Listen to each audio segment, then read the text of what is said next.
Os compostos de quinino, né, que eram classicamente antimaláricos, e a cloroquina e a hidroxicloroquina são derivados do quinino, da planta, eles são administrados para pessoas com virose desde o Oswaldo Cruz. Quando você vê a recomendação do Oswaldo Cruz, no Rio de Janeiro, na pandemia de influenza, que começa no Brasil em 1919, não, foi em 1918, quando chega um navio trazendo os primeiros casos.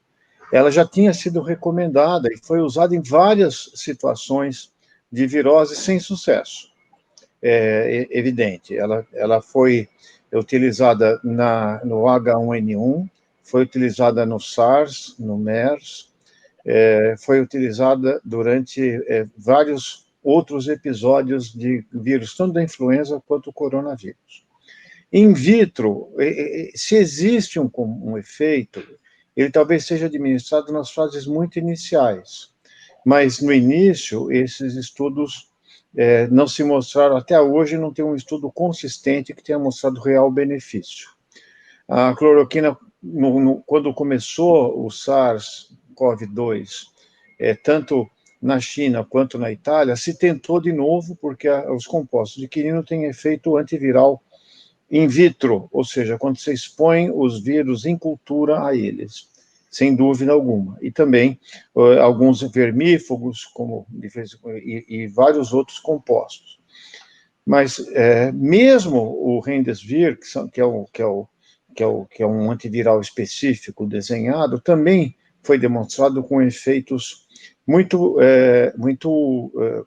digamos, pouco elucidativos ou muito pouco significantes. Eles reduzem um pouco a gravidade da doença. O que virou essa discussão, quer dizer, de fazer estudos na cloroquina e tentar achar um remédio, porque você não tem tempo de desenvolver um outro durante a vigência de uma pandemia, então você vai tentar, por questões até humanitárias, aplicar o melhor que você pode para as pessoas. Ela virou uma questão política.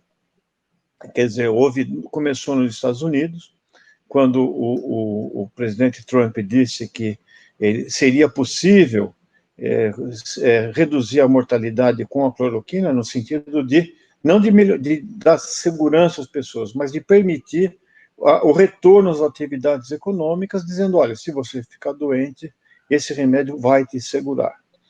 Isso foi repetido no Brasil, né, e virou uma espécie de mantra.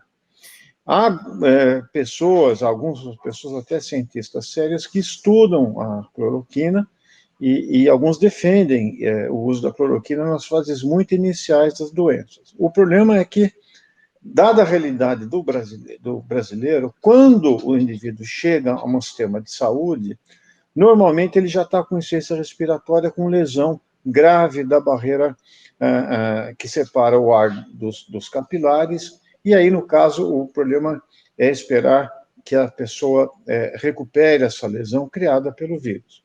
Então, a cloroquina, até hoje, resumindo, não tem nenhuma evidência que ela impeça ou reduza substancialmente a mortalidade.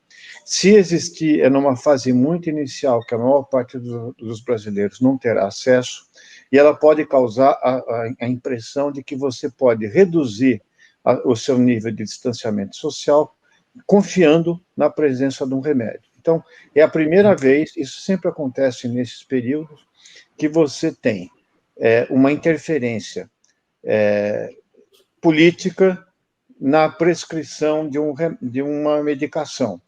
E essa é uma situação que ainda existe no Brasil. O governo brasileiro, ele colocou a questão da cloroquina, mas podia ter colocado outras drogas, mas a cloroquina foi a primeira que foi mencionada nos Estados Unidos e adotada no Brasil, como uma questão política. Isso custou, digamos, a carreira ou a permanência de 2 ministros da saúde em plena pandemia. É uma pena que isso esteja acontecendo e virou agora uma questão meio de time de futebol ou de facções políticas, mas muito pouco de ciência, infelizmente. ainda se prescreve cloroquina, porque a cloroquina é um remédio que qualquer médico pode prescrever. Ele pode colocar isso, nunca foi proibido prescrever cloroquina. A cloroquina nunca teve fora do elenco de opções que as pessoas dão, porque como na tentativa de reduzir alguma coisa e dentro de doses que sejam seguras. Mas, infelizmente, ela passou a ser vista com um aspecto que foge da ciência, e isso, toda vez que isso acontece, é muito ruim para o país e para as pessoas que estão sendo afetadas.